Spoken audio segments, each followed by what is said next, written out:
तो हेलो मेरे nursing officers. आज हम देखेंगे कि एचआई का रेट कैसे निकालना होता है। बहुत ही इंपॉर्टेंट टॉपिक है। जैसे कि हर एचआईसी मीटिंग में, हॉस्पिटल्स में, हर मीटिंग में इन्फेक्शन कंट्रोल नर्स को रिप्रेजेंट करना होता है कि हर मंथली एचआई का कितना रेट हुआ है, कितना रेट आया है। जैसे एचआई में क्या क्या इंक्लूड होता है, एसएसआई, कॉटी, क्लैप्सी एंड वैप। जो एचआई होता है उसको हम बोलते हैं हॉस्पिटल एक्वायर्ड इन्फेक्शन, माने कि जो हॉस्पिटल्स ने पेशेंट को इन्फेक्शन दिया हुआ है, जिसके टाइप्स होते हैं एसएसआई, कॉटी, क्लैप्सी एंड वैप। इतना तो समझ में आ गया। हम कुछ जनरल इंट्रोडक्शन देखेंगे, उसके बाद हम रेट कैसे निकालते हैं वो देखेंगे। कुछ फार्मूलाज होते हैं जो यूज करके हम रेट निकालते हैं। जैसे कि देखिए what is HI, hospital acquired infections. Hospital acquired infections कब बोलते हैं हम, जबकि कोई पेशेंट हॉस्पिटल्स में एडमिट होता है। एडमिट होने के बाद 48 आवर्स के बाद उसको जो इन्फेक्शंस क्रिएट होता है, जो इन्फेक्शंस होता है पेशेंट्स को, जैसे कि फॉर एग्जांपल अगर पेशेंट कल एडमिट होने के लिए आ गया, उसके बाद 2 दिन के बाद उसको फीवर आना चालू हो गया। At the time of admission fever नहीं था, कुछ सिम्टम्स नहीं थे, पर एडमिट होने के 48 आवर्स बाद उसको फीवर आना चालू हुआ, तो उसको हम क्या बोलेंगे, हॉस्पिटल एक्वायर्ड इन्फेक्शन, क्योंकि हॉस्पिटल्स ने उसको इन्फेक्शन दिया हुआ है, वो खुद लेके नहीं आया था।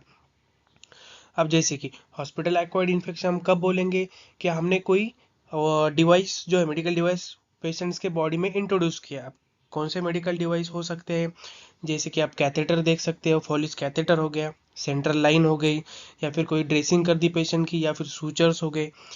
ये सारी चीज़ें हमने पेशेंट्स को जब अप्लाई की है, जब पेशेंट में इंट्रोड्यूस की है, तब जाके उस पेशेंट को 48 आवर्स के बाद, माने 2 दिन के बाद इन्फेक्शन हुआ है, उसको हम बोलेंगे हॉस्पिटल एक्वायर्ड इन्फेक्शन। ये तो क्लियर हो गया। उसके बाद देखिए, जो कॉमनली एचआई होते हैं हॉस्पिटल एक्वायर्ड इन्फेक्शन, वो क्या क्या होते हैं, एसएसआई, कॉटी, क्लैप्सी एंड वेप। इसका हम रेट निकाल के रिप्रेजेंट करते हैं सारे मीटिंग्स में। हॉस्पिटल्स में जो जो मीटिंग होती है उसमें रिप्रेजेंट करते हैं।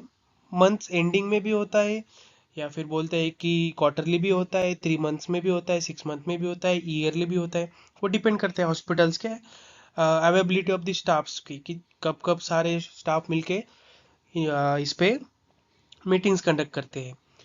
तो ये क्लियर हो गया आपको हॉस्पिटल एक्वायर्ड इन्फेक्शंस क्या होता है, उसके क्या क्या टाइप्स होती है। अब देखिए ये क्यों इम्पोर्टेंट होता है, जैसे कि इन्फेक्शन कंट्रोल नर्स के लिए, या फिर सारे लिंक नर्स के लिए, या फिर सारे हेल्थ केयर मेंबर्स के लिए क्यों इम्पोर्टेंट होता है। It helps to identify the infection trend. अब इसका क्या मतलब होता है कि ट्रेंड माने, जैसे कि हॉस्पिटल्स में कुछ डेटा हमने रिप्रेजेंट करना है, और उसमें हमने रेट्स में देखा है कि यूरिनरी कैथेटर इन्फेक्शन हमारे इसमें ज़्यादा हो रहा है पेशेंट्स को। तो क्यों ज़्यादा हो रहा है, जैसे कि कॉमनली क्या होता है, इकोलाई प्रेजेंट होता है, जो कि इकोलाई का जो है स्प्रेड, या फिर स्टाफ जो होता है वो सही तरीके से स्टेराइल प्रोसीजर नहीं कर पा रहा है, या फिर स्टाफ नर्स जो होती है वो, या फिर डॉक्टर्स जो केयर देते हैं पेशेंट्स को, उसमें कहीं ना कहीं कुछ तो गैप या फिर कुछ तो आ गया है, जिसकी वजह से हमने पेशेंट्स को इन्फेक्शन हमारी तरफ से पेशेंट्स को जा रहा है, तो वो आइडेंटिफाई करने में बहुत हेल्प होता है।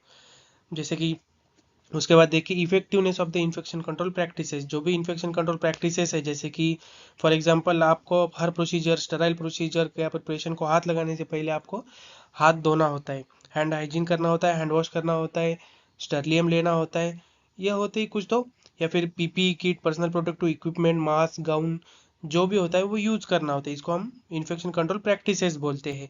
वो कितने हद तक जो स्टाफ नर्स है या फिर डॉक्टर से, हेल्थ वर्कर से वो इम्प्लीमेंट कर रहे हैं, वो सारा दिख के आता है रेट्स में। अब देखिए guide staff education and resources allocations. जैसे कि स्टाफ को अगर ये चेयर रेट ज़्यादा आ रहा है हॉस्पिटल्स में, हॉस्पिटल एक्वायर्ड इन्फेक्शन रेट ज़्यादा आ रहा है, तो हमको स्टाफ को, सारे हेल्थ केयर वर्कर स्टाफ को एजुकेशन देना बहुत मैंडेटरी करना, तो वैसे ही मैंडेटरी होता है, पर और ज़्यादा उसमें फोकस किया जाता है, जैसे कि वो प्रोसीजर जो है वो इम्प्लीमेंट करे, जो आईपीसी प्रैक्टिसेस है।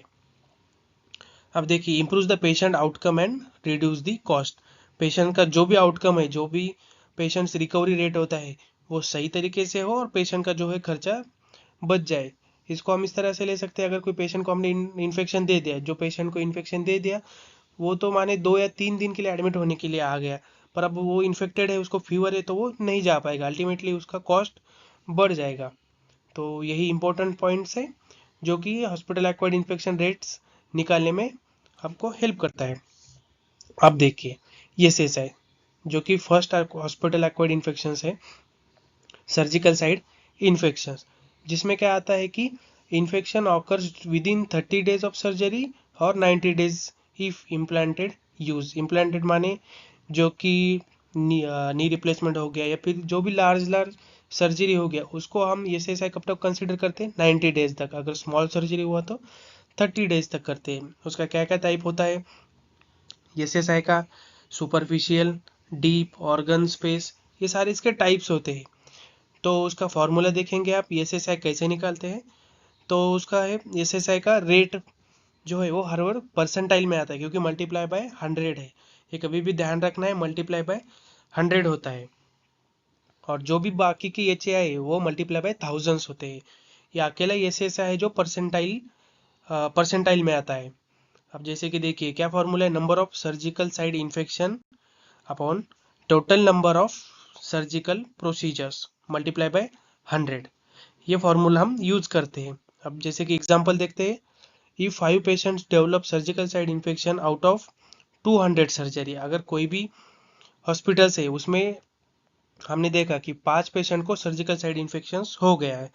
अब सर्जिकल साइड इन्फेक्शन कहाँ से आया, जैसे कि सूचरिंग की हो या फिर हमने ड्रेसिंग्स की हो या फिर कोई ऑपरेशन हुआ हो, तब क्या होता है, यूज होता है सर्जिकल साइड इन्फेक्शन का कोई चेकलिस्ट होता है, वो यूज होता है। और पेशेंट्स को अगर ऑपरेशंस के बाद 2 दिन के बाद फीवर आ गया, कल्चर पॉजिटिव आ गया, पर्स निकल रहा है उसके जो भी वुंड है वहाँ से, तो उसको क्या बोलते हैं हम, सर्जिकल साइड इन्फेक्शन पेशेंट को हो गया। अगर हमने देखा कि 5 पेशेंट को सर्जिकल साइड इन्फेक्शन हो गया आउट ऑफ 200 सर्जरीज हॉस्पिटल्स में हुई एक मंथ में, और मल्टीप्लाई बाय 100, तो कितना परसेंट आएगा, 2.5%। अब जब भी कोई इन्फेक्शन कंट्रोल नर्स रिप्रेजेंट करेंगी, उसका जो डेटा होता है तो कितना आएगा उसका, 2.5%। ठीक है, ये आप समझ गए कि ये सीएसआई कैसे निकालते, सर्जिकल साइड इन्फेक्शन का रेट कैसे निकालते।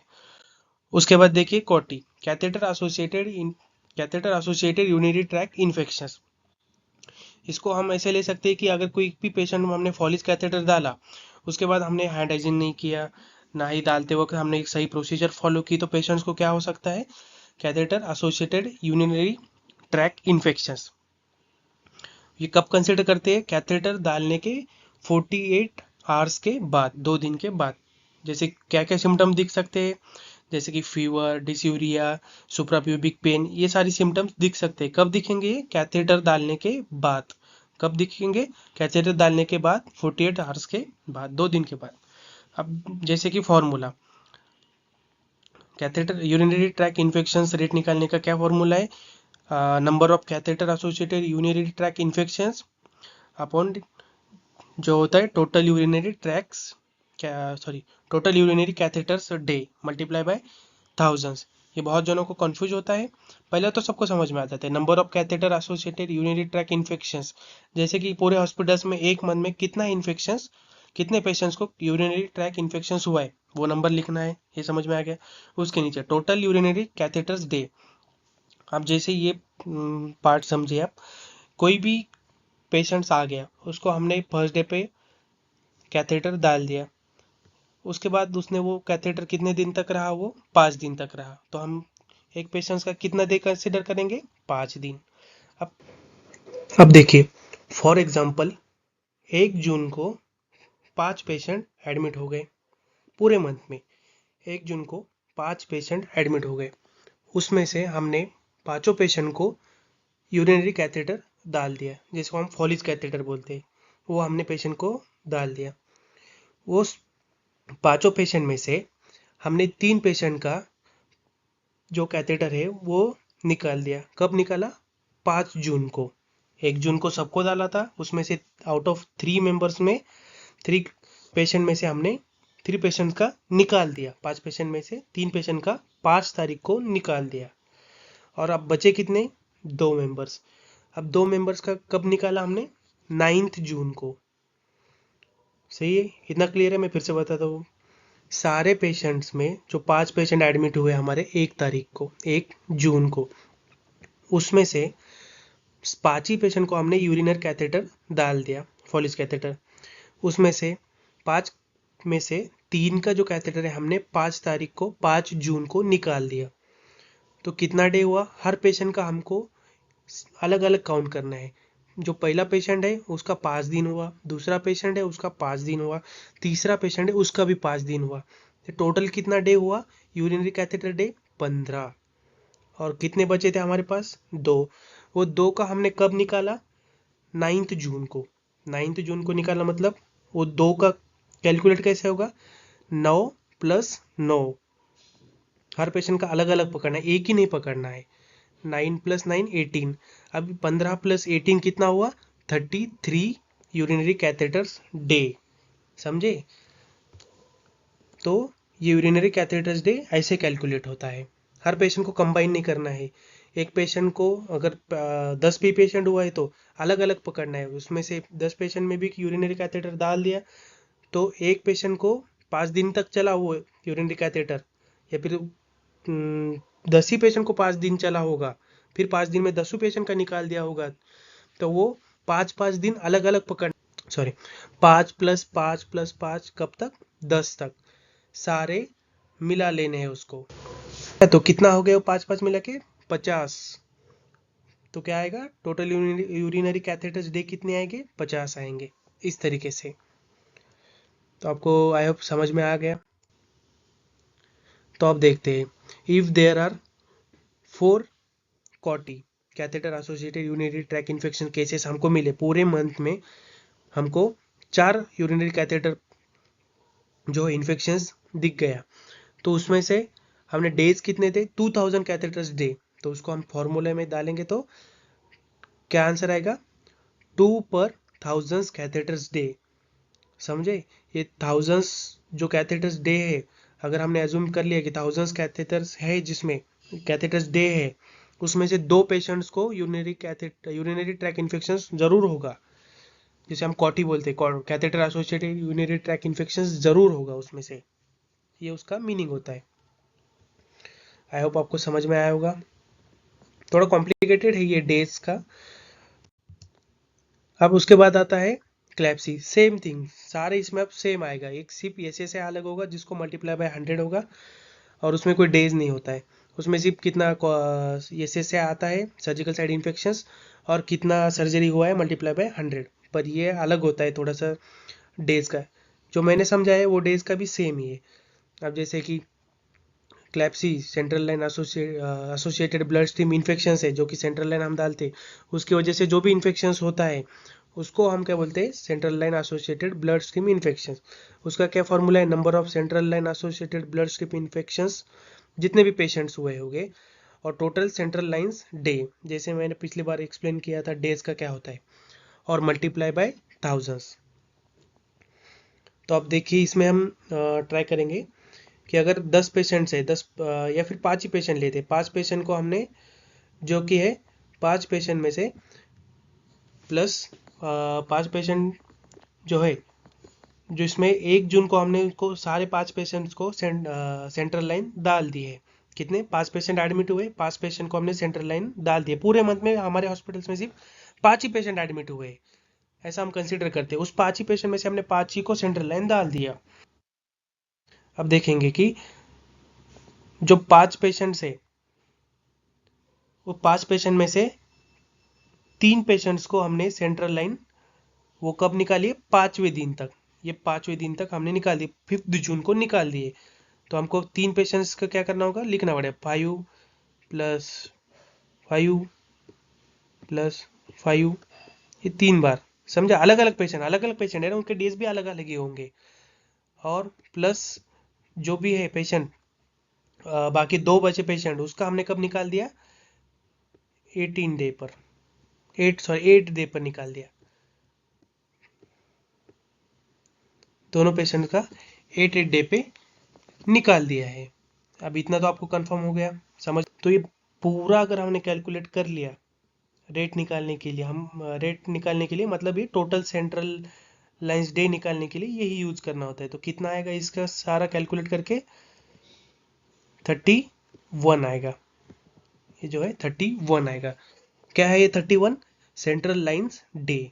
अब समझ में आ गया? उसको मल्टीप्लाई कर लो 1000 से और यहाँ पे जितने भी इन्फेक्शंस पेशेंट आ गए वो निकाल दीजिए। समझा? तो यही फॉर्मूला है और यही एग्जांपल है। If there are 3 central line associated blood stream infections cases है, उसमें से 1500 सेंट्रल लाइंस डे है। तो इसका अगर कैलकुलेशन करेंगे तो 2/1000 सेंट्रल लाइंस डे आता है।